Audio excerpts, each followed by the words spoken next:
The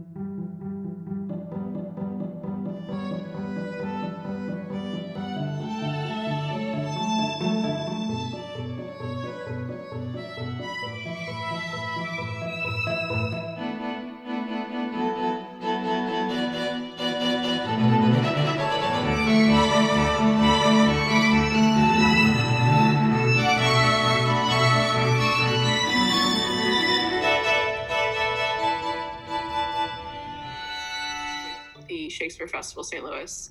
What? What? Oh, I said what? Okay. Thank you, ma'am. My name is Chloe. I was born and raised in St. Louis, and I'm now doing a directing fellowship with the Shakespeare Festival St. Louis. And I'm doing a complete works project for SHAKE20. Tell us about SHAKE20. SHAKE20 is a adaptation of our SHAKE38 book. Wait, are we really recording this? Yes, we're really recording this. Of retrospective greatest hits. It's like a highlight reel. It's a best of, a compilation. So I guess that means I'm gonna get to Zoom and harass my friends. First up was Romeo and Juliet. I wish that something would have gone in my ear and gone, this is a very important moment for you. The first time I read anything from Romeo and Juliet. I think overall, I'd give it a B. A B. Great. Juliet is the main character, 100%. She gets all of the best text when she's on the balcony, debating whether or not to take the poison that the friar has given her. Or if I live, is it not very like the horrible conceits of death and night together with terror of that place as in a vault? What an ancient receptacle where this many hundred wake up in this tomb of all my buried and no one's there, and I am just in this tomb now, environed with these hideous fears and madly play with my forefathers' joints. Maybe I'll just take one of my great uncle's shin bones and bash my skull in, and in this rage with some great kinsman's bone, as with a club, dash out my desperate brains. And then she's like, Romeo, here's drink. I drink to thee. Well, down the hatch, like. For being a 13-year-old, She's the smartest person in the play. she's the smartest person out of a lot of plays. I think my hope is that when we are eventually like boomer age, we will be able to respect generations that have come after us as much as we've been told to respect generations that have come before us. And I think Romeo and Juliet paints that picture extremely well. Like a square to say like it's a wild and like fun play when it's Shakespeare, but like it is. All these strange little creatures that crawled out of the brush gave me some drugs, and now I understand life better. Over hill, over dale, through bush, through briar, over park, over pale, through flood, through fire, I do wander everywhere. Swifter than the moon sphere, and I serve the fairy queen. Queen to do her orbs upon the green. It earworms more than any other play, I think. Just with constant da-da-da-da-da-da-da-da. You have to kind of dance while you do it. My version of dancing is like a little suspenders action, like, there go. Do I entice you? Do I speak you fair, or do I not in plainest truth tell you truly I cannot love you? And even for that, do I love you the more? I am your spaniel, and Demetrius, the more you beat me, I will fawn on you. Use me but as your spitz. Use me back. Probably my favorite Shakespeare play is Mackers. Is that a dagger I see before me, or are you just happy to see me? I hated that so much, Stacey. I feel like I've seen Macbeth adapted a lot of times. Damned be him who cries, "Hold! Enough!" Ah! There is something so... I think just really understandable. He's used to bloodshed, he's used to gore. What he isn't used to is killing a guy in his sleep. And that's what freaks him out. Yeah, there's something super about that, like, ambition. Mm-hmm. And it all going wrong. I think that Lady Macbeth did nothing wrong. That's just how it be sometimes. Out, team spot. Out. I say 1, to why that 'tis time to do. Actually, who was Lady M? What need we fear? Who knows it, when none can call our power to account? Yet, who would have thought the old man to have so much blood in him?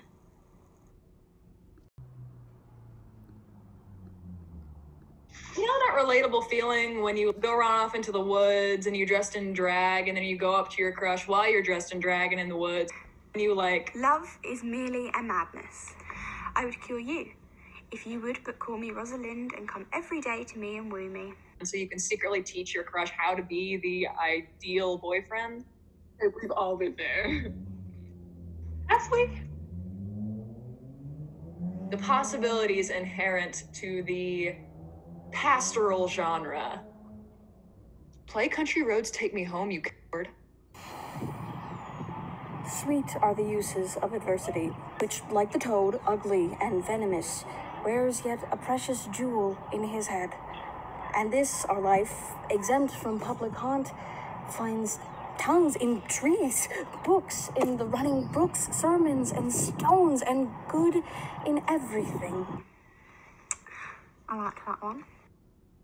About the plays that you can't categorize, the romances, The Tempest is always the number one.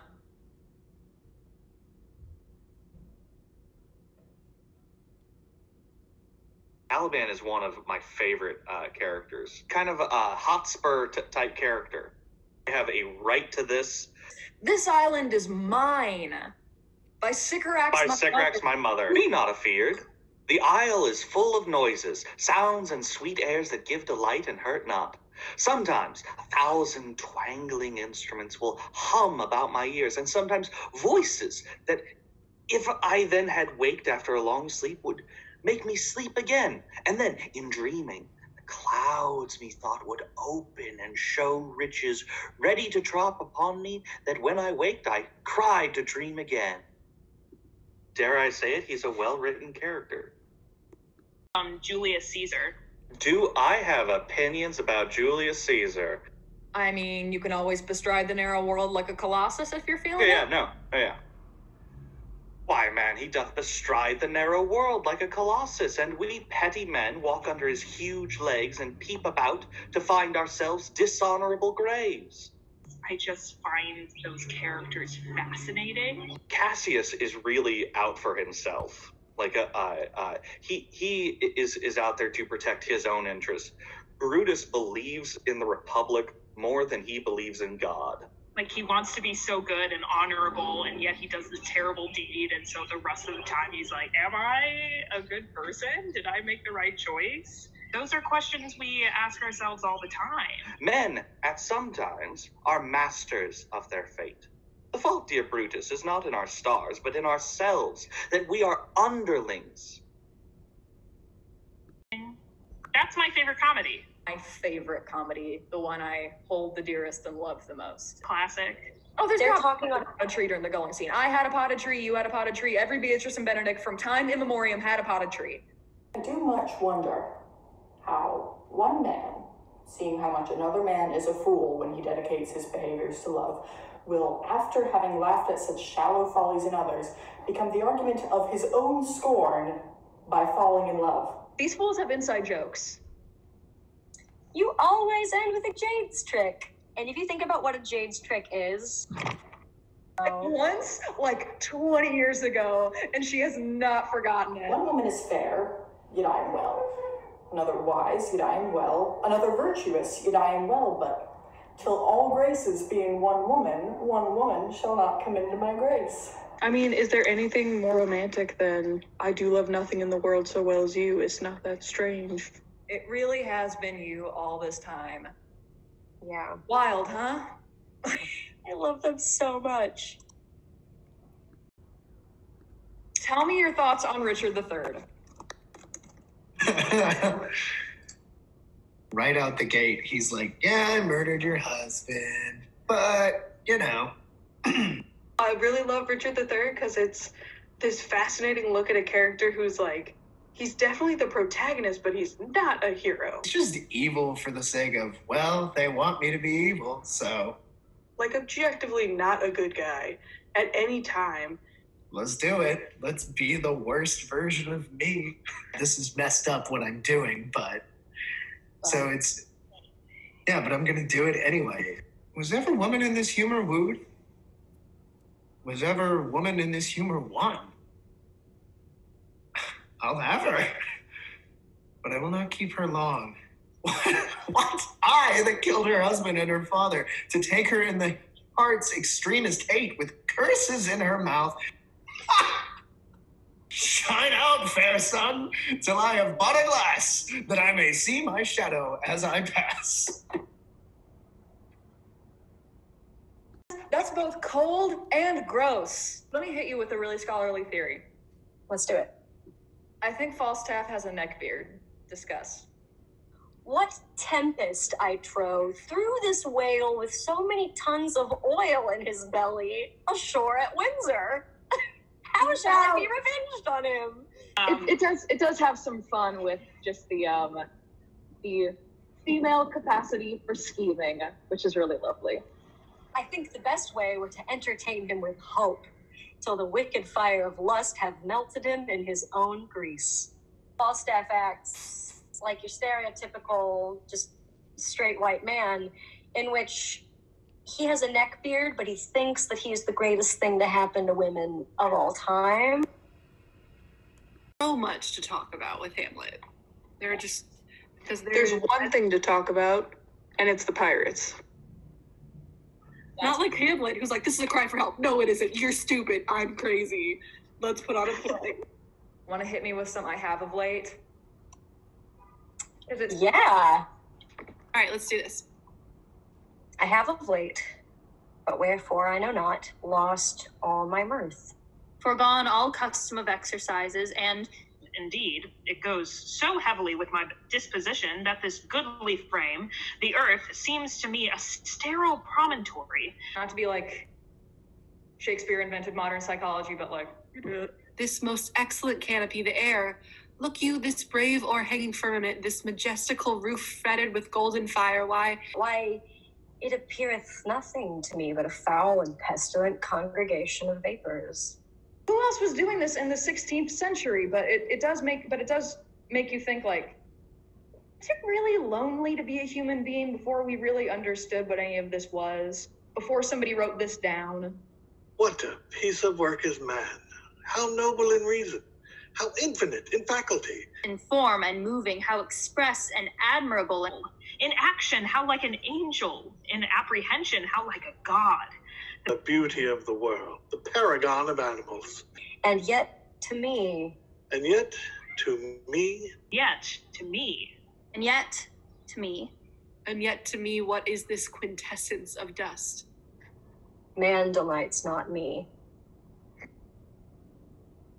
I do have opinions about Taming of the Shrew, and I have, like, a lot of stuff I could talk about, but, like, I don't wanna. Wait, Chloe, will you do your Petruchio monologue? I'm already having Ari do that monologue just because I love torturing him. Thus have I politically begun my reign, and 'tis my hope to end successfully. Another way I have to man my haggard, to make her come and know her keeper's call. Oh, well, you know, like, women were held in, like, really low esteem back then, and I'm like, yeah, but literally look at the text. Like, he is not holding them in low esteem. That is, to watch her, as we watch these kites that bait and beat and will not be obedient. He is arguably holding them in a much higher esteem than any of the men. They are always more complex characters. He that knows better how to tame a shrew, now let him speak. 'Tis charity to show. One is from Othello. I don't think there's a way to take a non-nuanced take of Othello because there is so much going on with Othello. I feel like, yet again, this is a play wherein the two female characters are incredibly good, well written. The one with Desdemona and Emilia. Yes. When women talk to each other, it is good. But I do think it is their husbands' fault if wives do fall. Say that they slack their duties and pour our treasures into foreign laps, or else break out in peevish jealousies, throwing restraint upon us, or say they strike us, or scant our former having in despite. Why, we have galls, and though we have some grace, yet have we some revenge. Let husbands know their wives have sense like them. They see and smell And have their palates both for sweet and sour, as husbands have. What is it that they do when they change us for others? Is it sport? I think it is. And doth affection breed it? I think it doth. Let them use us well, else let them know the ills we do, their ills instruct us so. 12th Night. 12th Night's the best comedy, right? Like, we could, like, objectively. Who doesn't love a girl in drag? You take every single character named Antonio, put them together, and try to make a single man. I have a Cubs hat that I can throw over my face. Thank God. Who needs a veil? Good, madam, let me see your face. Have you any commission from your lord to negotiate with my face? What it has to say about gender and sexuality were very influential in terms of how it evolved Western thinking. Look you, sir. Such a one I was this present is not well done. Excellently well, if God did all. There's a certain grandeur to the Henrys that you gotta love.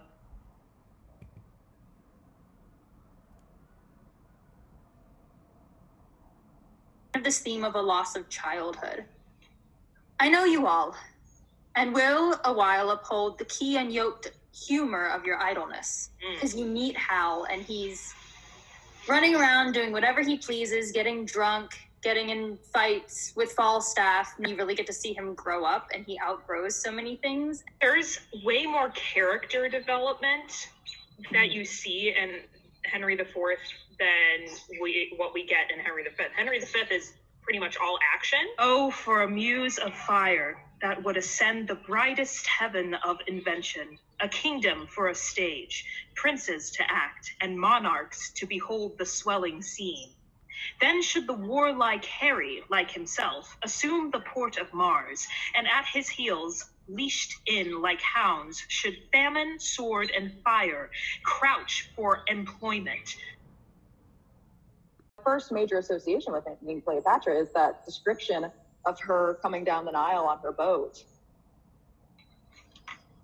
You want me to read it, Chloe? Let's go for it. All right. The barge she sat in, like a burnished throne, burned on the water. The poop was beaten gold, purple the sails, and so perfumed that the winds were lovesick with them. That a lot of later plays do, where you just get the sense that he's really reveling in that descriptive language. Their oars were silver, which to the tune of flutes kept stroke, and made the water which they beat to follow faster, as amorous of their strokes. For her own person, it beggared all description. She did lie in her pavilion, cloth of gold of tissue, or picturing that Venus where we see the fancy outwork nature. On each side her stood pretty dimpled boys like smiling cupids, with divers colored fans, whose wind did seem to glow the delicate cheeks which they did cool, and what they did, they undid did. I love this speech. On Winter's Tale. They're classified as romantic plays, right? Because they don't really fall into the... They don't play by your rules, man. I think the first half of that play is just a masterpiece. Come, poor babe. I have heard but not believed the spirits of the dead may walk again.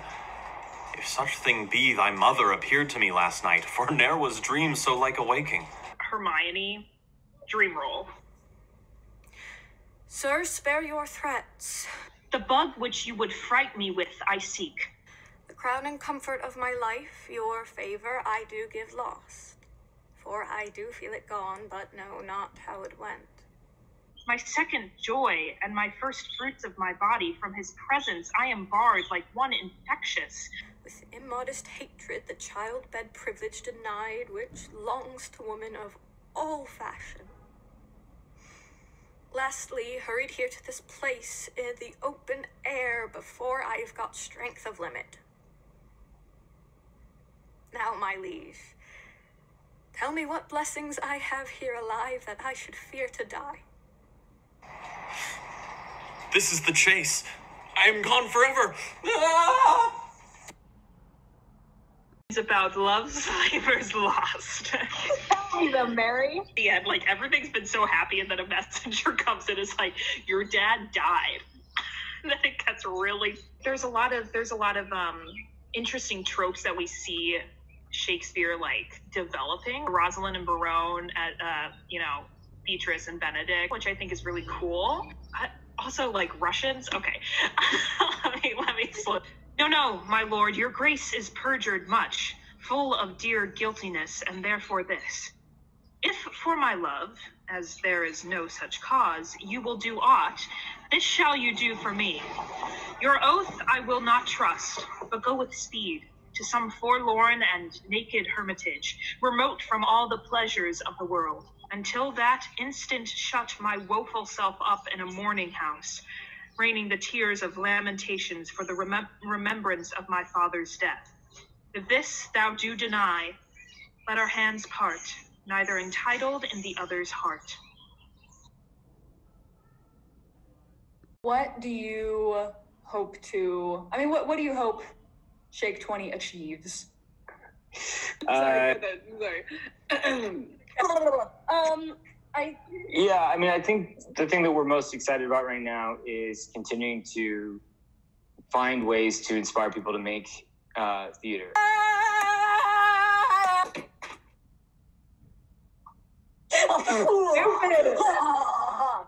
And to use Shakespeare's text as a mode by which to do that. Oh yeah, because it's so good. Who wrote this? Yo, who wrote this?